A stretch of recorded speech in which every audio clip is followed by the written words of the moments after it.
con te. Non voglio che tu pensi a quella che tu hai amato.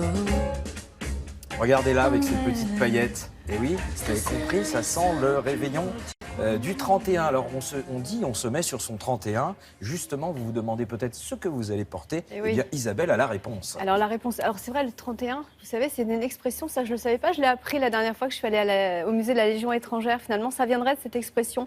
En 1931, ils ont changé leurs habits, leur tenue de défilé, voilà. Et donc, ça viendrait de cette expression, se mettre sur son 31. Ah, pas du tout sur son 31 Et décembre. ça le fait aussi, mais ça viendrait de là, finalement. Bah écoutez, on a Alors, appris quelque chose. Le 31, ce qu'on aime finalement, c'est briller. Alors c'est vrai qu'il y a toujours plus ou moins des paillettes, des sequins. On aime le rouge, on aime le noir, avec toujours indémodable, c'est le smoking. Mais j'ai voulu poser la question à trois marques bien françaises, qui justement ont créé pour l'occasion ce qu'on appelle des collections capsules. Ce sont des petites collections dans la collection d'hiver qui sont dédiées au soir. Et ça se fait de plus en plus parce que c'est vrai que nous, les femmes, on dit on ne trouve plus rien pour s'habiller. Donc elles ont compris, ces marques, de faire justement des collections pour que l'on trouve de quoi s'habiller. Nous les avons rencontrées en plein cœur de Paris dans un hôtel. Regardez, on a l'impression de se retrouver à la montagne.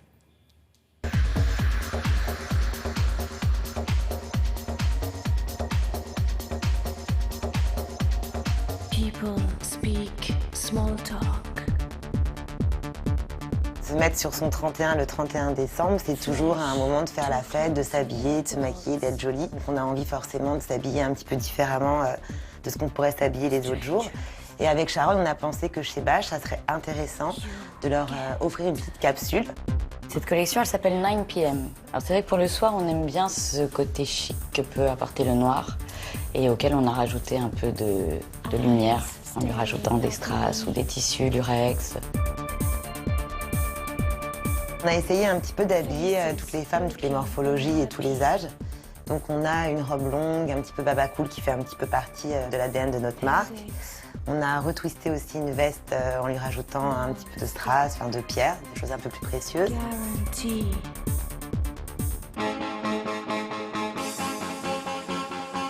Le conseil que je donne à les femmes, c'est de sortir de leur placard leur outfit le plus glamour, le plus brillant, pour commencer l'année avec un esprit joyeux.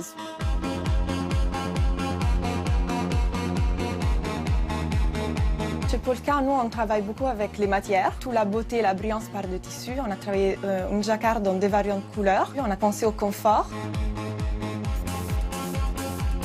J'ai une tenue, c'est un manteau en jersey avec des franges de lurex. C'est une forme hyper simple.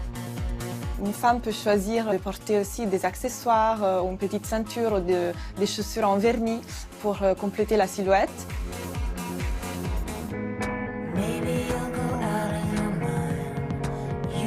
Chez Claudie Pierlot, on va mettre en avant sa féminité, son audace. On va associer des pièces intemporelles, un pantalon cigarette noir, une veste à paillettes que l'on porte sur une blouse en popeline blanche avec un col Claudine et un nœud à gros grains noirs.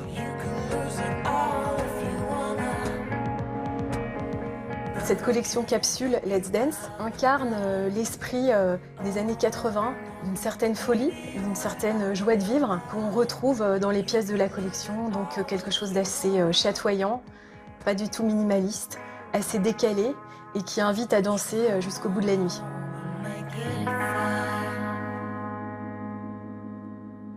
Magnifique. On peut danser jusqu'au bout de la nuit, effectivement. Alors des idées que l'on peut reprendre, effectivement, ça peut être un ruban de satin comme dans le plasma, là, un ruban de satin Alors, de donc deux le principe, couleurs. c'est quoi? Parce qu'on a un ruban de sapin, on a Un ruban de satin. Un ruban de satin. Bah, vous avez une petite robe noire, vous n'avez pas envie finalement. Oui, mais qu'est-ce que vous faites avec votre ruban? Vous avez des rubans de satin, vous, dans votre dressing? Ah oui, bien sûr. Des petits rubans de Bah, satin voilà, comme ça, et partout. vous les Voilà, mettez vous le autour mettez de la... autour de votre taille et ça donne tout de suite un coup de jeune, un coup de neuf à votre robe noire.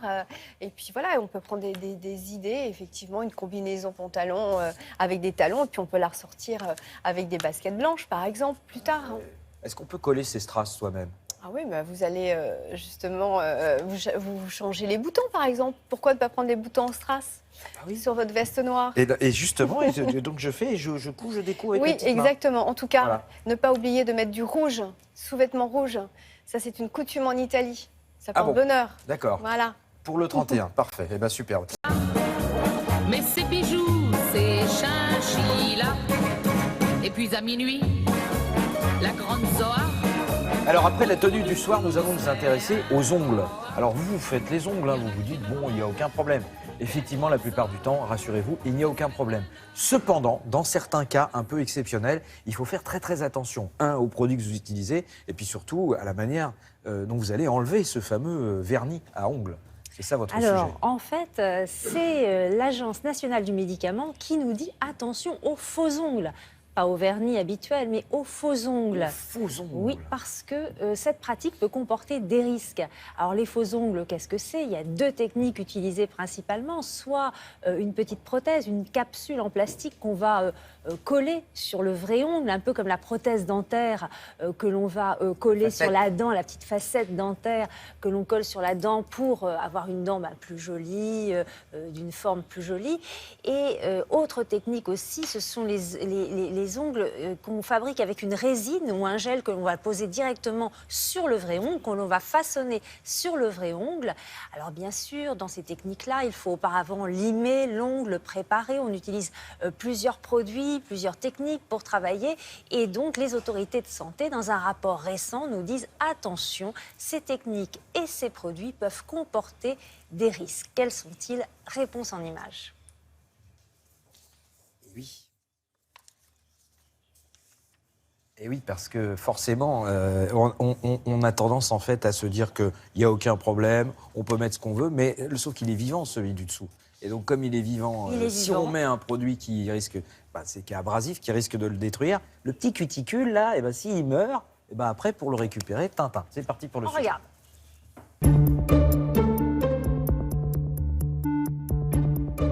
La pose des faux ongles expose à des risques, d'abord des risques mécaniques, c'est-à-dire qu'on va d'abord limer le vrai ongle, l'ongle naturel, pour le préparer à la pose du faux ongle. Cette étape de limage va affiner ce vrai ongle et peut vraiment l'abîmer chez les gens qui ont des ongles déjà fins. Alors j'avais un mariage et j'ai voulu me faire poser des faux ongles. Ça m'a abîmé mes ongles. Je suis obligée de faire un traitement pour les faire pousser plus rapidement et surtout qu'ils durcissent parce que j'ai perdu toute la qualité des ongles que j'avais avant. On va coller le faux ongle et pour cela on va utiliser des produits qui sont des résines, certaines autodurcissantes, des gels qui durcissent lorsqu'ils sont exposés à la lumière, mais qui tous peuvent provoquer des allergies, soit localement, c'est-à-dire au pourtour de l'ongle, voire même en dessous du vrai ongle, soit à distance et donner des allergies au niveau des paupières, de l'eczéma des paupières, parce qu'on se touche le visage tous avec les mains à peu près toutes les 20 secondes, et forcément, les produits qui sont sur les ongles peuvent se déposer sur la peau et y entraîner un eczéma. Ensuite, il y a l'étape où on va enlever l'ongle, ce faux ongle, et dans certaines techniques, on va utiliser de l'acétone, qui peut irriter, voire brûler le doigt. Dans d'autres techniques, on va à nouveau limer, et à nouveau, on est exposé au risque d'affinage du vrai ongle excessif. L'utilisation de la technique des capsules, qui n'est plus tellement utilisée en France, expose à certains risques de manière plus importante que les autres techniques. Ces prothèses créent un phénomène d'occlusion qui fait que le risque d'infection est plus élevé, le risque de macération et donc de destruction du vrai ongle est plus élevé, un risque de fracture de ce vrai ongle aussi si cette prothèse est trop longue. Et c'est pour ça qu'on recommande de ne pas les porter plus de 48 heures, ce qui est très court quand même pour une technique qui représente un certain coût. Les autres techniques, qui sont constituées essentiellement de l'utilisation de résines autodurcisseuses et de gels qui durcissent à l'exposition à la lumière, permettent de garder les faux ongles 3 à 4 mois. Et on recommande ensuite de faire 1 mois de pause au sens de rien poser. Ensuite, on peut à nouveau en faire appliquer. Mais l'aspect le plus important, c'est de les faire poser par un professionnel aussi qualifié que possible, parce que c'est ça qui fait la différence. Plus le professionnel est expérimenté et plus les risques sont diminués, ce qui permet éventuellement de continuer à garder ses ongles un peu plus longtemps que les 3-4 mois. Nous voilà voilà, bien renseigné. Moi, je sais que j'ai déjà trouvé un petit modèle en strass très violet, très sympathique. Oui, ça, vous allez à merveille. Comment on va faire, parce que tout le monde va aller se faire des faux ongles, c'est le conseil pratique pour éviter les problèmes. Ce que disent finalement les dermatologues, c'est bon, attention aux tarifs. Alors c'est vrai que les tarifs sont un peu élevés, c'est quand même des faux ongles qui vont durer plusieurs semaines. Ouais. Grosso modo, les tarifs, c'est entre 50 et 80 €. Attention à ne pas aller vers des tarifs plus bas, parce que là, vous aurez forcément des produits peut-être de moins bonne qualité, plus agressifs pour la peau, plus allergisants. Donc voilà, attention à ne pas aller vers les tarifs les moins chers pour avoir des meilleurs produits. Est-ce qu'il existe des situations dans lesquelles il ne faut absolument pas mettre de faux ongles? Alors c'est ce que demande l'Agence du médicament dans ce rapport publié récemment. Ne pas porter de faux ongles quand on a moins de 16 ans parce qu'il faut attendre la maturité de l'ongle. Attention à la grossesse, qui est une période où on évite de mettre des produits toxiques, éventuellement toxiques ou allergisants sur soi. Par exemple, quand on doit être opéré, il ne faut pas porter de faux ongles parce qu'il faut qu'on vous mette éventuellement un petit appareil sur le doigt pour mesurer les gaz du sang. Et puis bien sûr, quand on a des problèmes aux ongles, des ongles abîmés, des ongles fragiles, on ne porte pas non plus de faux ongles. Merci Brigitte. Regard fatal, et l'on m'appelle l'oriental, car moi je suis sentimental. Avec de magnifiques faux ongles. Mélanie, elle fait... Et qu'est-ce qu'ils sont beaux. Je vais peut-être en mettre. Donc, dans l'actualité en ce moment des ventes aux enchères, c'est un peu calme. C'est une période traditionnellement entre Noël et Jour de l'An, il ne se passe pas grand-chose, sauf dans une petite vente, une salle de vente aux enchères. Je dis petite, énorme, grande grosse, maison de vente, puisque grosse c'est maison de vente. voilà, grosse maison de vente française, oui. monsieur. Arcurial, on peut la citer. Arcurial qui organise cette vente aux enchères ce jeudi en duplex entre Paris et Marrakech. Alors, Arcurial, c'est une maison de vente qui est très attachée au Maroc. Elle a ce souhait d'y accompagner le développement culturel. Et pour cela, elle organise depuis quelques années maintenant des événements, des ventes aux enchères qui, sur place, sensibilisent le public à l'art. Et puis aussi pour faire connaître les artistes du monde arabe au-delà de leurs frontières. Quand vous dites sur place, c'est-à-dire qu'il y aura la vente... Il y a le commissaire-priseur qui se trouve à Paris, chez Arcurial. Et puis, il y aura un relais d'enchères à l'hôtel Es Saadi à Marrakech. Alors, ce qui est très intéressant et très étonnant dans cette vente, c'est que pour la première fois, elle rassemble aux enchères des artistes du Maghreb et du Moyen-Orient. Alors, il y a des Marocains, des Tunisiens, des Algériens, des Irakiens, des Libanais, des Égyptiens. Ce sont en fait des artistes que nous, on ne connaît pas en France, mais qui ont vraiment une grande importance dans leur pays, qui ont même joué un rôle de précurseur parce que les ventes qui sont en vente là, datent des années 50, 60, un petit peu 70. Donc, vous allez voir, la vente a lieu en 4 parties. Il y a une partie sur les livres illustrés arabes, très important dans la culture arabe. Il y a une partie sur l'art moderne et contemporain absolument génial. Une partie sur le street art appelé ici le calligraffiti. Ça, c'est très intéressant parce que les artistes mixent la calligraphie arabe et le graffiti. Voilà. Calligraffiti. Voilà. Et puis aussi, bien sûr, Jacques Majorel, le peintre par excellence de Marrakech. Et sans une vente sans lui, ça n'aurait pas été possible. Regardez. Le Majorel. Eh oui.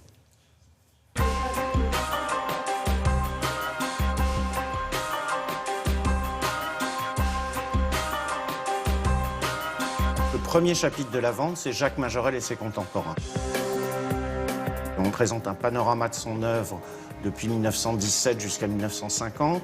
On a aussi bien des œuvres sur Marrakech que des œuvres sur ses voyages en Afrique. On connaît ses Casbahs, on connaît ses vues de l'Afrique. Mais l'œuvre majeure, c'est les danseuses à Telouet. C'est la seule fois à notre connaissance où on peut voir dans l'œuvre de Majorel des femmes en pied. C'est un tableau extraordinaire par ses coloris et par sa prise de vue qui est très moderne puisque c'est pris d'en haut et en gros plan.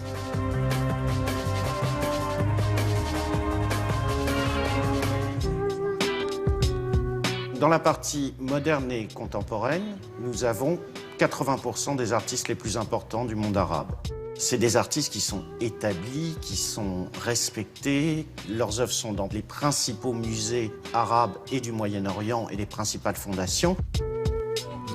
Melehi, c'est un des 4 ou 5 artistes marocains qui a été au commencement de la peinture abstraite et moderne marocaine. Et là, on présente 2 tableaux qui sont des années 70 et 71, ce qui est assez exceptionnel. Dès les années 60, il est parti étudier aux États-Unis. Donc il a été très influencé par le pop art. Et si on ne vous explique pas que c'est un artiste du monde arabe, vous êtes persuadé que c'est un artiste européen ou américain. Dans cette vente, on a voulu faire une partie qui évoque une certaine scène urbaine, en l'occurrence ce qu'on appelle le calligraffiti. Le calligraffiti fait en fait le lien entre ce qu'est le graffiti, l'art de l'écriture, et la calligraphie, qui est effectivement cette écriture très stylisée. Alcide a découvert l'écriture arabe quand il était en fin d'adolescence et pour lui c'était une quête d'identité. Et du fait de ses origines, il est tunisien, il a voulu justement aller explorer le monde de la calligraphie, des écritures arabes mais aussi des écritures asiatiques. On a un autre artiste, également tunisien, qui s'appelle Chouf. C'est assez intéressant de voir la dextérité du bras du graffeur, qui est liée aussi à l'exigence de la rapidité. On est vraiment dans quelque chose qui est dans l'exploration de la forme. C'est presque de l'ordre de la danse, de la chorégraphie, quelque chose d'extrêmement gestuel et esthétique.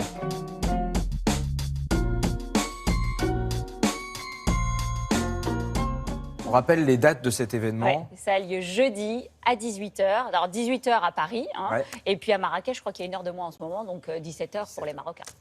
Oh bella ciao, bella ciao, ciao, ciao. Una mattina mi son svegliato e ho trovato l'invasor. Eh oui, oh oui, elle est seule. Mais non, vous n'êtes pas seule, Sarah, vous êtes avec non, moi. mais il y a l'homme invisible à côté de moi. Vous savez, Voilà, on est deux. Alors, en région parisienne, pourquoi? Parce qu'au musée du Jeu de Paume, il y a une exposition avec un titre énigmatique, mais qui donne envie et qui s'appelle Soulèvement. Alors, Soulèvement, pourquoi? Soulèvement, parce que ça tombe bien déjà en France, je trouve que ça nous colle bien à la peau, le soulèvement. Vous savez, c'est quand on n'est pas content et on le dit. Le soulèvement, ça va avec quoi? Ça va avec non. On l'entend et ça, c'est universel. C'est l'histoire de tous les peuples à travers le monde qui se soulèvent à un moment, qui disent non. Et donc l'innocence aussi de ces gens-là qui disent non. C'est-à-dire que ceux qui descendent dans la rue, qui réclament quelque chose, ne viennent pas réclamer forcément le pouvoir. Ils veulent juste dire qu'ils ne sont pas d'accord, mais ils le disent à plusieurs. Et donc, cette exposition montre comment, à travers l'art, la photographie, la peinture, la gravure, le cinéma, on a réussi, des artistes ont réussi à fixer ces moments, ces gestes-là dans le temps. Parce que le soulèvement n'est pas simplement l'idée, vous avez raison, ça, vous le faites très très bien. Et là, on pense à Gilles Caron, qui a tellement bien immobilisé ces moments de mai 68 et on se souvient de ces gestes qui sont restés comme ça dans la mémoire collective. Et donc cette exposition, Soulèvement, montre qu'au-delà de l'idée du soulèvement, c'est tout le corps qui se soulève. On se lève, on lève le poing et en plus il y a un rythme. Des foutus, la rue. Donc c'est une question de poing, c'est une question de volonté, c'est une question de désir. Et d'ailleurs l'exposition finit sur le désir et c'est une question de marche, de slogan. Bref, nous sommes allés au Jeu de Paume, c'est pas loin, place de la Concorde, regardez.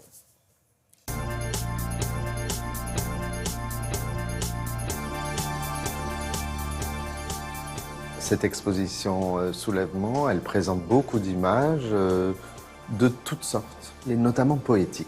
Soulèvement, ça ne veut pas dire simplement révolte ou insurrection, c'est un mot très physique.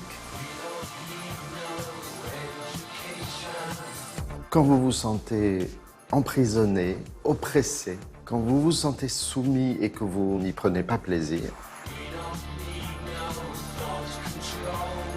eh bien, votre corps dit non. Vous levez les bras, vous essayez de voler, vous ouvrez grand la bouche. Une fois que vous ouvrez la bouche, évidemment, vous avez envie de dire des mots, des phrases, de dire pourquoi vous voulez vous soulever. Dans cette exposition, il y a beaucoup d'humour. Par exemple, Vallotton, c'est un peintre qui a beaucoup contribué à la caricature politique. L'œuvre qui est derrière nous, c'est l'œuvre d'un peintre allemand du XXe siècle, Sigmar Polke, de tendance assez anarchiste, un peu comme ça. Il imagine de façon très ironique que les Suisses se soulèvent. Le vidéaste Roman Signer, c'est très très rigolo. Mais en même temps, à côté de ça, un soulèvement, c'est le déclenchement d'une émotion collective. Donc c'est émouvant. Vous avez des photographies de ce qu'on appelle les maires de Buenos Aires, dont les enfants avaient été tués par la police de la dictature argentine. Donc elles sont allées chaque semaine pendant des années et des années, juste pour demander collectivement des nouvelles de leurs enfants. Et c'est complètement bouleversant.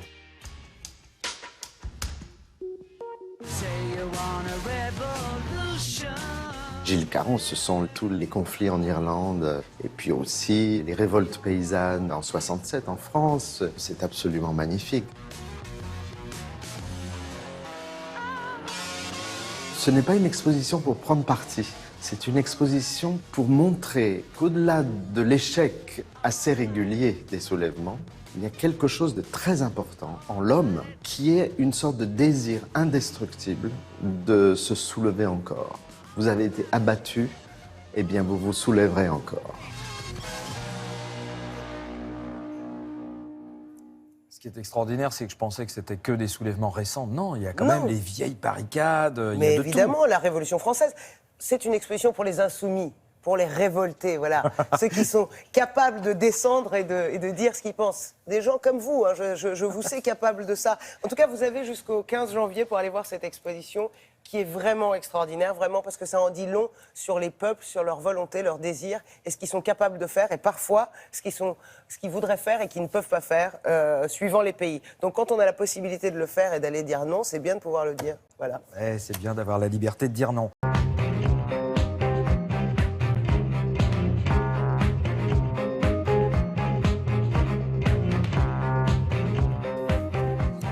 Bonjour Frédéric Villon, alors c'est la fin de l'année, évidemment c'est l'heure des bilans. Hein. Ouais.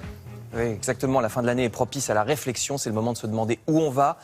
Et comme on passe de plus en plus de temps sur les réseaux sociaux, le journal La Croix s'inquiète, voyez le titre, l'enfermement des réseaux sociaux, parce que de plus en plus nos ordinateurs et nos téléphones ne sont plus une fenêtre sur le monde, comme ça devrait être, mais au contraire, ils ont tendance à nous dissimuler la réalité, ce qui est un comble. Savez-vous par exemple que les réseaux sociaux ne présentent pas à tous la même réalité, Facebook et les autres, en fait, sélectionnent les informations qu'ils nous présentent en fonction de ce qui est censé nous plaire à chacun. Ah oui. L'ordinateur décide de nous présenter telle information et pas telle autre. Du coup, Monsieur X et Madame Y ne vivent plus vraiment dans la même société, même s'ils sont voisins de palier. Et non seulement Internet filtre en fonction de ce qui est censé nous plaire, mais pire encore, il ne filtre pas, à l'inverse, les fausses nouvelles, les calomnies, les insultes. Pourquoi c'est grave? Parce que ça signifie que l'information qui se présente à nos yeux n'est même plus de l'information, que ce soit vrai ou vérifié, n'a plus aucune importance. La seule importance, c'est que ça nous flatte, que ça nous brosse dans le sens du poil. Voyez un article sur le site internet de France Culture qui s'en inquiète aussi. Et quand on fait cette réflexion à Facebook, le réseau social américain répond « Je fais ce que je veux parce que je suis un réseau privé ». Alors évidemment, l'État, les hommes politiques pourraient faire quelque chose avec des lois, mais le problème, c'est que les hommes politiques sont des gens qui en général ne comprennent pas grand-chose à Internet, estime cet article, donc c'est pas prêt de changer. Eux aussi, les hommes politiques vivent dans une bulle, une autre bulle, tout aussi isolée du reste de la société. Libération. Ce matin, a d'ailleurs un article intéressant à ce propos, pour casser la bulle des hommes politiques, qui sont faits tous sur le même moule et qui ne vivent pas comme les autres Français. C'est une idée, au départ, de Arnaud Montebourg, proposition qui peut paraître farfelue. Vous voyez, il s'agirait que les sénateurs soient désormais tirés au sort. Il n'y aurait plus d'élections sénatoriales, les sénateurs seraient tirés au sort. Ouais, pas parmi les citoyens, comme les jurés. Parmi tout le monde. Voilà. D'accord. Exactement, totalement au hasard, comme les jurés d'assises. Alors ça paraît farfelu, évidemment, mais ça n'est pas tant que ça, écrit Libération, parce qu'au moins on n'aurait plus une caste politicienne, mais des citoyens lambda, et ça ferait peut-être du bien. Article à lire dans Libération avec beaucoup de détails, vous verrez, non mais c'est pas si idiot que ça. Je vous assure, lisez l'article, vous verrez, ça se tient. On va le lire. Et figurez-vous que ça s'est fait ailleurs. D'accord. Et où, par exemple? Alors, il y a d'autres pays européens où ça s'est fait dans le passé, même en Grèce antique, enfin c'est pas d'hier. Autre caste, celle des millionnaires. L'Humanité et le site internet Capital nous apprennent que Carlos Ghosn, le patron de Renault, a eu un joli Noël cette année. Le système d'achat préférentiel des actions dont il a bénéficié en décembre représenterait en effet plus de 6 millions d'euros. 6 millions qui s'ajoutent aux 16 de sa rémunération, soit 22 millions cette année. Carlos Ghosn a donc gagné autant que 1500 et quelques personnes au SMIC. Joyeux Noël. Pour les gens ordinaires, la fête est hélas un peu moins folle puisque vous apprendrez d'une part que les tarifs des assurances vont encore augmenter, 2,5% prévus en moyenne, nous dit l'Humanité, et d'autre part, vous lirez dans le Parisien qu'il est de plus en plus difficile d'acheter une voiture neuve. L'augmentation des prix fait que de moins en moins de Français ont les moyens de s'acheter une voiture neuve. Alors heureusement, il y a un boom de l'occasion et du covoiturage. Enfin, vous verrez ça dans le Parisien, c'est tout de même pas très rassurant sur les revenus des Français. Enfin, je termine cette page sociale par une histoire effrayante relatée par plusieurs journaux. Vous allez voir Ouest France, Libération, 20 minutes, etc. Une caissière sanctionnée pour avoir fait une fausse couche. C'est terrible. Dans un magasin Auchan de Tourcoing, une caissière a-t-elle été à ce point négligée par la direction qu'elle a fait une fausse couche en caisse? C'est une jeune femme de 23 ans en contrat de 6 mois comme caissière. Elle est enceinte, elle se sent mal, mais l'autorisation de se rendre aux toilettes lui aurait été refusée. Refus également d'aménager ses horaires. Avertissement même lui aurait été fait suite à un congé maladie qu'elle aurait pris. Alors, ça a fini par une fausse couche sur la chaise même de la caisse. Cette pauvre femme aurait fait une fausse couche sur la chaise même de sa caisse. La direction du magasin dit que ça ne s'est pas tout à fait passé comme ça. Qui a raison, le saura-t-on un jour. Mais c'est déjà dans ce magasin qu'une caissière aurait été licenciée l'été dernier pour une erreur de caisse de 85 centimes. Même magasin, vous vous rappelez de cette histoire l'été dernier? Oui. C'est à lire partout dans la presse de ce matin. Merci beaucoup. Olivia Duweb a une campagne de crowdfunding. Alors, c'est financement participatif en bon français. Avec une première, c'est ça, Olivia? Oui, c'est ça. C'est l'Opéra de Dijon qui, pour la première fois, lance une campagne de financement participatif pour financer une partie des costumes de la flûte enchantée de Mozart qui sera donnée en mars 2017. C'est pour pallier à la baisse des subventions. Cet appel aux dons, il est inédit. Voilà, là, vous allez pouvoir participer et créer certains des costumes de l'opéra qui sera donné. Ça se passe sur la plateforme Coméon. Vous avez encore 36 jours. Il réclame 10 000 € sur les 80 000 nécessaires. Et puis, il y a évidemment, vous savez, des contreparties toujours quand on participe à ce genre de campagne. Donc, vous aurez peut-être l'occasion d'aller assister dans les coulisses à la fabrication des costumes, à la préparation de cet opéra. C'est une grande première, donc ça se passe à Dijon et c'est à retrouver sur Internet. Ben voilà, peut-être que Carlos Ghosn, s'il nous écoute, peut devenir un petit peu mécène, s'il a envie de donner un petit peu de sa prime de Noël pour faire vivre un opéra. Ce serait une idée sympathique. Merci, Olivia. Mais pour l'instant, ce sont les 4 vérités avec Caroline Roux. Bonjour. Oui, bonjour. Et je reçois aujourd'hui Jean-David Chamboredon. Il a été l'un des instigateurs du mouvement des pigeons. C'était en 2012. Il est aujourd'hui le coprésident de France Digital qui réunit les champions du numérique en France. Alors qu'en France, justement, eh bien, les VTC promettent de reprendre leur action en janvier contre Uber. On en parle.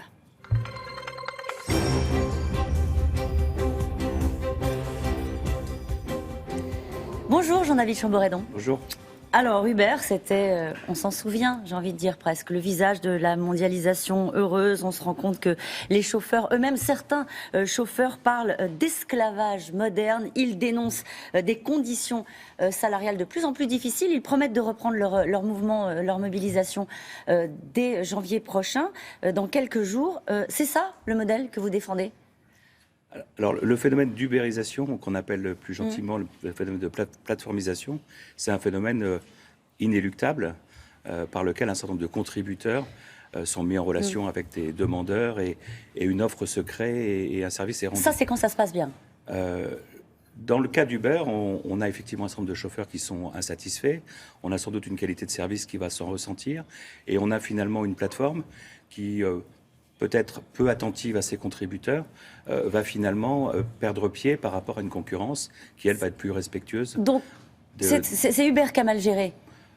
À mon sens, avec les baisses de tarifs qu'ils avaient imposées il y a quelques mois et avec les changements de règles et de commissions récents, effectivement, Uber prend le risque de dégrader une qualité de service qu'il avait fait émerger par rapport au monde historique des taxis et prend le risque de voir ses concurrents, notamment français, finalement regagner en part de marché. Donc elle se termine comment l'histoire? C'est les chauffeurs de taxi à l'ancienne qui reprennent les marchés? Ce sont les nouvelles applications françaises qui gagnent des parts de marché? Comment elle se termine à votre avis cette histoire-là? On rappelle que c'est une société Uber qui perd de l'argent, qui va perdre cette année 3 milliards de dollars.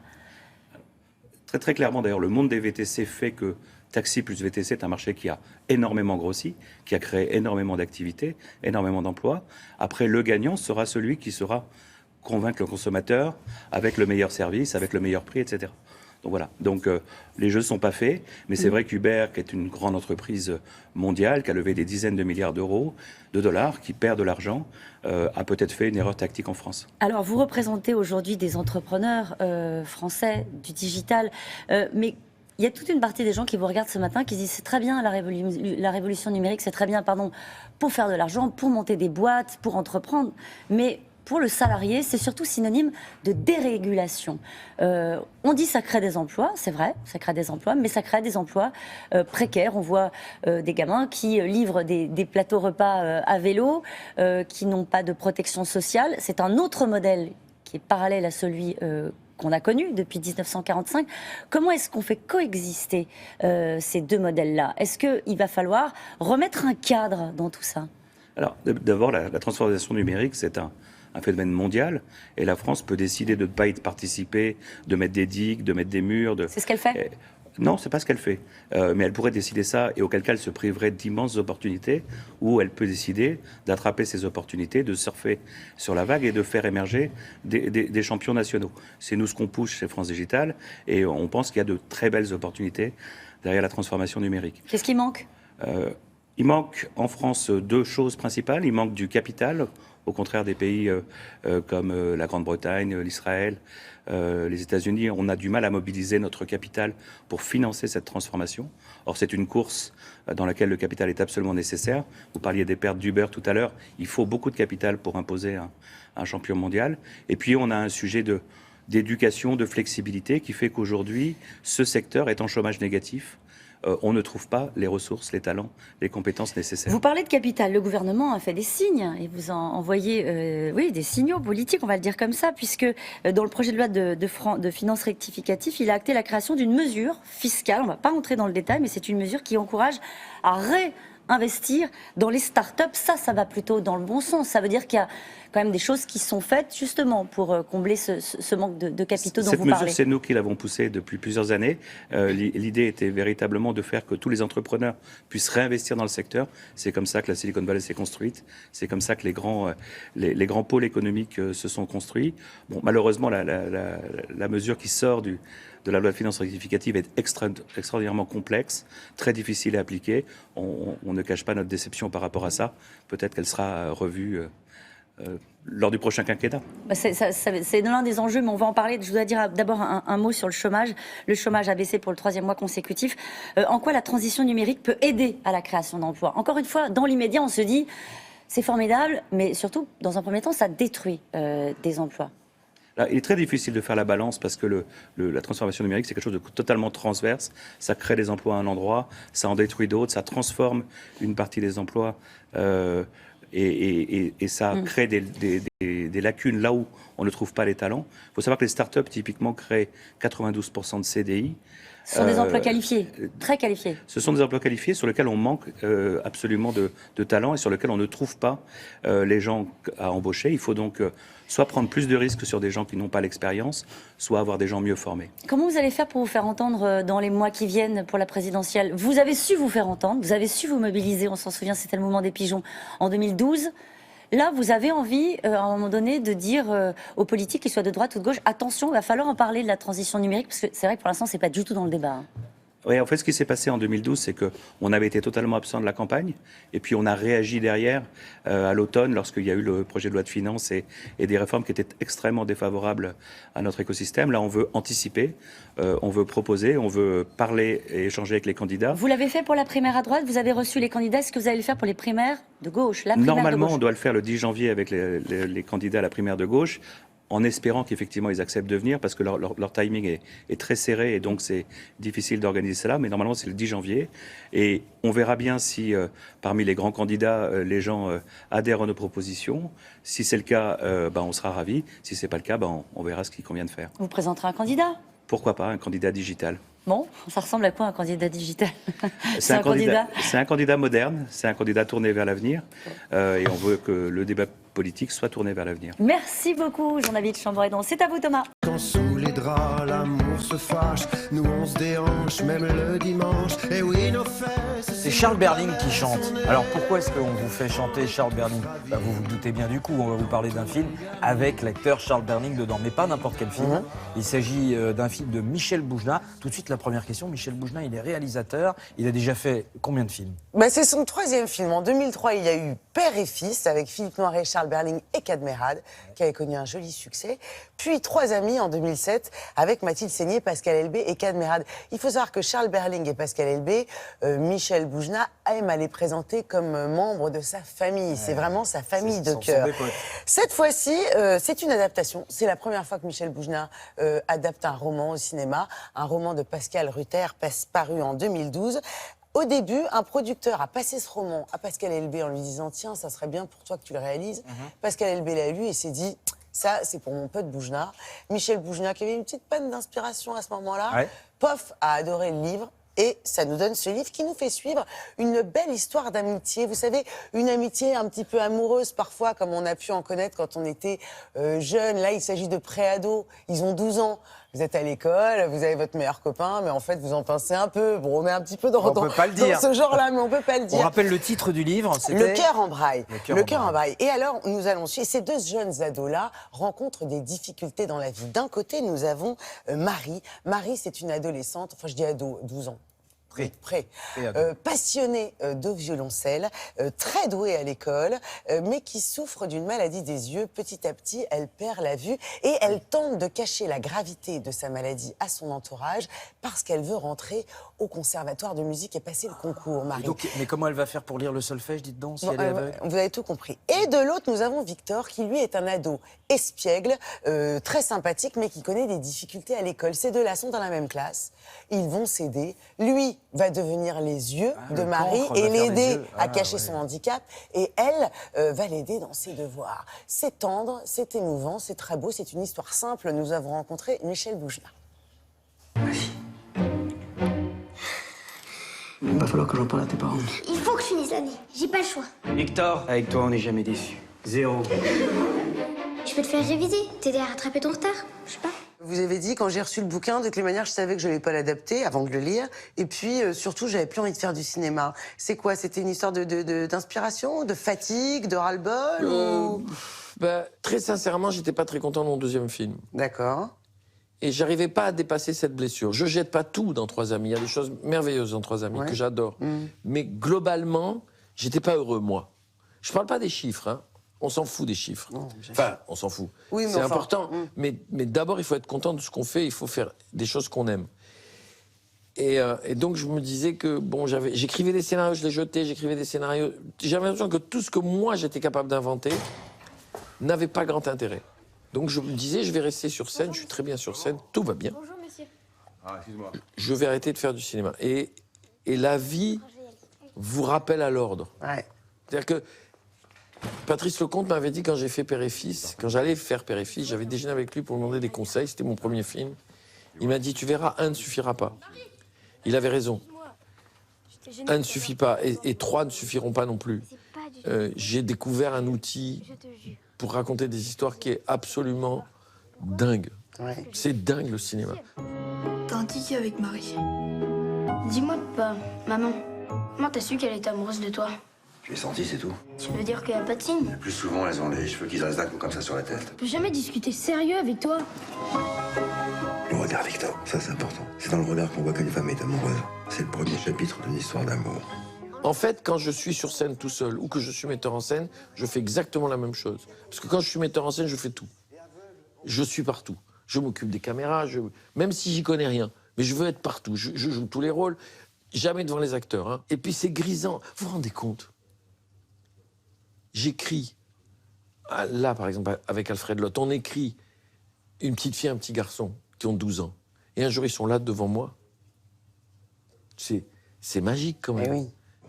À demain. Attention! Le pire, c'est que t'as voulu te servir de moi. Et quand tu m'as pris la main, tu m'as pris pour quoi? Un labrador, hein? Ouf ouf! Tu sais, l'amour sans les mensonges, c'est plus l'amour.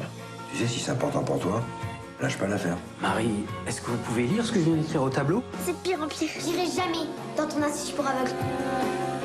Et je suis extrêmement heureux de ne pas avoir arrêté le cinéma et extrêmement heureux. Parce que vous êtes sûr qu'il faut priver les autres du talent de Marie. C'est rare que je dise ça, surtout devant une caméra. Je suis heureux d'avoir réussi ce film, parce que moi, je pense qu'il est réussi, le film. Je me sens bien avec, en tout cas. J'espère que ça va faire du bien, voilà, que ça va me donner... que le public va me donner du courage pour continuer à raconter des histoires. J'ai plein d'histoires à raconter. Je suis très en retard. Merci, Michel. Merci, madame. Et vous êtes beaucoup plus agréable que William Lémergie, franchement.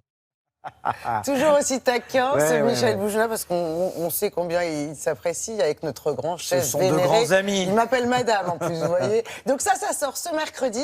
Un film vraiment à aller voir, que vous pouvez aller voir en famille avec vos préados, parce qu'il véhicule des jolies valeurs de partage et d'entraide. C'est un film qui fait beaucoup de bien en salle ce mercredi. Pas de problème. On va dans l'actualité du web. Il y a un internaute nantais dont l'initiative a été saluée. C'est ça, Olivia? a été salué, et pas par n'importe qui, par un certain Mark Zuckerberg. Alors c'est sûr que quand le patron de Facebook vous donne un petit coup de pouce, tout de suite ça prend une ampleur considérable. En fait, ce jogger nantais, il a créé un groupe qui s'appelle le Run Eco Team. En fait, le principe est simple, vous courez et sur votre chemin, vous ramassez au moins un déchet. Ça allie sport et défense de l'environnement.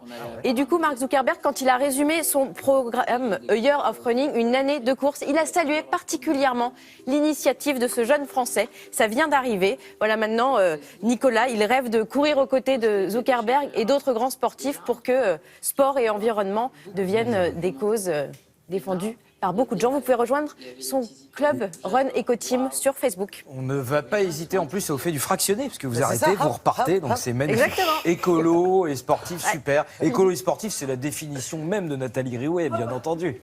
Je suis alsacienne, Je suis alsacien, quand une alsacienne, soit un Alsacien. elle reste alsacienne. Il reste alsacien, Nous sommes de vrais Alsaciens. Et oui, l'Alsace. Alors, je vais vous dire, pourquoi est-ce que Loïc Ballet a un triporteur, à votre avis? Parce que quand vous allez voir ce que vous allez voir, on peut voir un petit gros plan sur ce qui se prépare là en termes de calories. Oui, je suis pas arrivé les mains vides aujourd'hui. Et ben, je peux vous assurer qu'il faut faire du triporteur pour brûler tout ça. Alors, vous êtes parti en Alsace et vous êtes parti nous faire découvrir des desserts absolument prodigieux. On les voit ici. Racontez-nous. Bah oui, en fait, il faut s'imaginer que quand vous vous intéressez à la gastronomie et quand vous parlez de Noël, vous parlez forcément de l'Alsace. Parce qu'on a l'impression que Noël a été inventé par les Alsaciens. Ouais. Et c'est presque ça, parce que là-bas, vous rentrez en religion presque au niveau de la pâtisserie. Vous en avez. Alors ça commence avec la Saint-Nicolas début décembre. Après, ça va poursuivre autour de Noël. Et puis, le 28 décembre, on va servir le Christstollen qui est juste là. Regardez. C'est il celui est là. du milieu. Voilà, c'est celui du milieu. Le voilà, petit Christstollen. Voilà. Alors, à gauche, on a le traditionnel. Alors là, forcément, à gauche, c'est le Kouglof, que tout le monde connaît, que je ne présente Kouglof, plus, une d'accord. sommité en pâtisserie alsacienne. Et puis, alors là, nous, on s'est intéressé au Bäravecke. Alors, le Bäravecke, c'est quoi, Tess incroyable. Regardez, il est ici. C'est celui qui est tout Ce cramé, sont là. Enfin, il n'est des- pas cramé. non, mais pas Non, du tout, il n'est pas du tout. cramé. Non, mais Non, enfin, non, mais non. faites attention, vous attention. allez avoir des mails. Hein. Oui, oui. Le Bäravecke, ce sont des fruits secs. Des c'est des ça poires qu'on qu'on va voit, taper, par d'accord. exemple, au marteau, qu'on va laisser sécher. Qu'on va taper. Des poires tapées, ça s'appelle des poires tapées. Comment ça, qu'on a Voilà. Elles sont toutes plates, ces poires, et elles sont complètement déshydratées. Et pourquoi on travaille avec des fruits déshydratés? On met de la figue, on met aussi du raisin, on met des amandes. Et tout ça va être déshydraté pour reprendre des forces et du goût avec un peu de kirsch et d'eau de vie. On malaxe tout ça. On fait ça 3 semaines avant les fêtes et on va pouvoir le déguster au bout d'un mois. Et pendant plusieurs mois, il va changer de goût et il va pas bouger. Il y a du sucre et de l'alcool. Donc, Mais c'est un voilà. petit cousin du clouk, non? Alors, non, pas du tout. pas du C'est tout. extraordinaire. C'est quelque chose d'incroyable. Alors, nous sommes allés le faire avec un chef. Alors, Nicolas Stam, il est à Aubernais, il a 2 étoiles, son établissement s'appelle La Fourchette des Ducs, il est grande table du monde, c'est un lieu incroyable. Et alors là-bas, il nous a appris à faire le Bäravecke et c'est un moment unique. Regardez.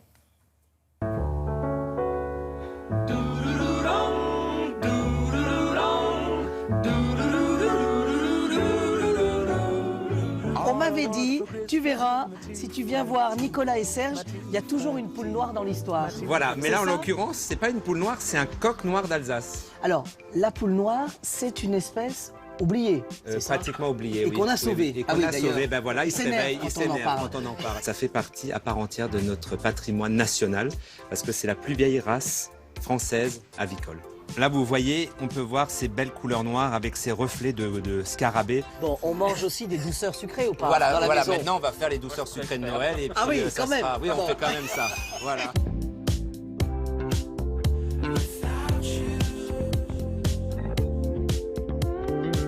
Finalement, en Alsace, toutes les raisons sont bonnes pour goûter. Ah, c'est clair. Oui. Les desserts incontournables, finalement. Alors, on connaît traditionnellement le Kouglof alsacien. Et effectivement, les fameux Bredele. Alors, le Christstollen, qui est servi à 4 heures en fines tranches. Et c'est une pâte levée avec des fruits confits. On a oublié les petits kipferlé, donc c'est des petits sablés à la vanille. Et alors, chez vous, il y a une spécialité. Donc, Alors elle est oui, là. c'est un soufflé froid à l'abricot et à la date. Et quelques petites... Oui, alors bien sûr, et un glaçage au chocolat et quelques pépites d'or pour l'occasion.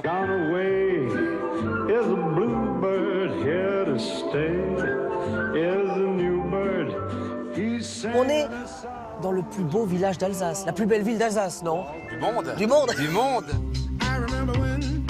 On dit le Bereveke. En Alsace, à Aubernais, on dit le Bereveke. Tout dépend dans la localisation dans laquelle on se situe. Ah. Alors, il faut pas mal de matos, hein. Il faut pas mal de choses. Hein. Oui, c'est un pain de fruits qui est très énergétique.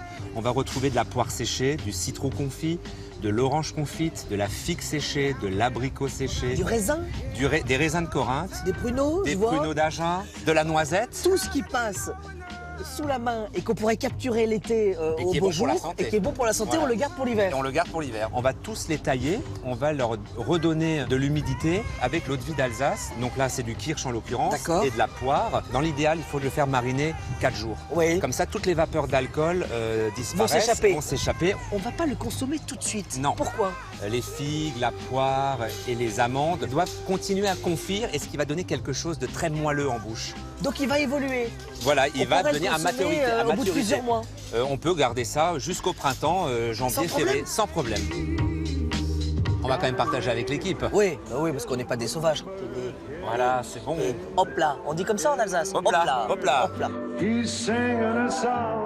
Hop là. Hop là, oui, ils disent comme ça en Alsace. Non, alors là, franchement, Nicolas Stam et Serge Schall, c'est un endroit incroyable. C'est à Aubernais quand vous arrivez en face de la gare. C'est facile, hein, voilà, pour ceux qui n'ont pas de triporteur. Rien que le nom du resto, déjà, ça donne envie. Et le lieu est assez incroyable. Il a été imaginé il a été décoré par Lalique à l'époque, au début du siècle. Vous imaginez? Donc c'est un lieu assez incroyable, la salle. Et puis surtout, je voulais saluer notre pâtissier Raoul Meder du 17e et du 8e arrondissement. Il a 2 pâtisseries. Il est alsacien. Et les Alsaciens se sont mobilisés ce matin pour nous. Il nous a fabriqué ces petits Solidarité kouglof. Voilà, alsacienne. juste pour nous. Donc voilà, voilà. Le Christolen, le Kouglof et le Bereveke. Vous saurez tout maintenant. Si on est sage, on ira peut-être mettre un petit Ah bah coup de oui, couteau oui, mais il va de- falloir dedans. attendre un peu. Hein.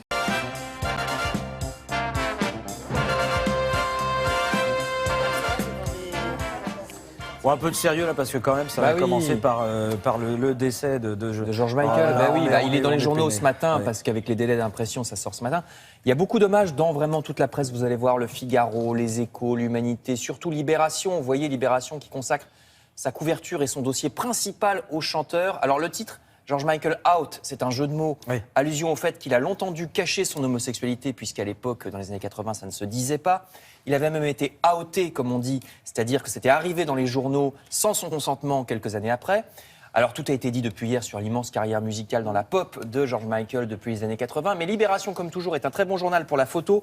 Donc vous retrouverez tous Ah, les ils vont différents apprécier looks. ça. Ah non, c'est vrai, c'est les plus belles photos de la presse matinale. Non, c'est vrai.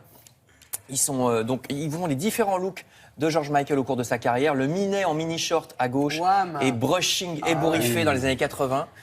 Ou le mauvais garçon à torse velu et blouson de cuir un peu plus tard. C'est sa meilleure période, ça. Ah, tu préfères le côté, ça m'étonne pas, tiens. Non, mais l'album. Si, elle a raison. C'est la bonne Si, donc période. il n'était pas pour toi, de toute façon. Oui, je sais. Si vous êtes fan de George Michael, achetez Libération parce qu'il n'y a pas moins de 5 pages qui lui sont consacrées ce matin. Et puis à propos, le Parisien, aujourd'hui en France, se pose la question qu'on s'est tous posée. Est-ce qu'il y a cette année une série noire ? Puisqu'en 2016, on a perdu Prince, David Bowie, Michel Delpech, Sonia Rykiel, Pierre Boulez, Michel Morgan, Ettore Scola, Jacques Rivette, Elie Wiesel, Alain Decaux, Gottlieb, Ciné, Pierre Tchernia, Jean-Pierre Coff. Et j'arrête là. Cohen. Mais il y en a oui, Léonard Cohen, il y en a plein. Alors, le site internet Slate a une explication, on va le revoir. C'est vrai qu'il y a eu beaucoup de décès de personnalités cette année, plus que d'habitude. Première explication, la démographie, c'est des baby-boomers. Ah, Baby donc boom. c'est les premiers à Bah y oui, il y a passer. eu, il y a eu une importante natalité il y a 70 ans. Ah oui. Explosion démographique. Nous parle à droite du musée de Cassel qui fait une exposition sur les peintres flammands classiques qui parlaient des animaux. Voilà, à Cassel dans le Nord. À Cassel dans le Nord, eh bien, on ne Et dans manquera pas l'humanité. de s'y rendre. Et puis, bien entendu, on vous fera des visites guidées sur tout ça. Sur le web, une petite vidéo, justement, puisqu'on parlait de George Michael, qui est en train de refaire surface. C'est ça, Olivia? Oui, parce que figurez-vous que George Michael est à l'initiative du premier Carpool Karaoke. Le Carpool Karaoke, c'est une séquence vidéo dans une célèbre émission de télé américaine et c'est la séquence vidéo la plus vue sur Internet. C'est la séquence la plus vue sur Internet cette année. Et au départ, c'était un sketch de James Corden et George Michael pour une œuvre caritative britannique. Alors c'est un sketch, George Michael boude parce que ils viennent de se disputer. Et là, James Corden va l'encourager à chanter et il va arrêter de faire la tête tout de suite. Regardez.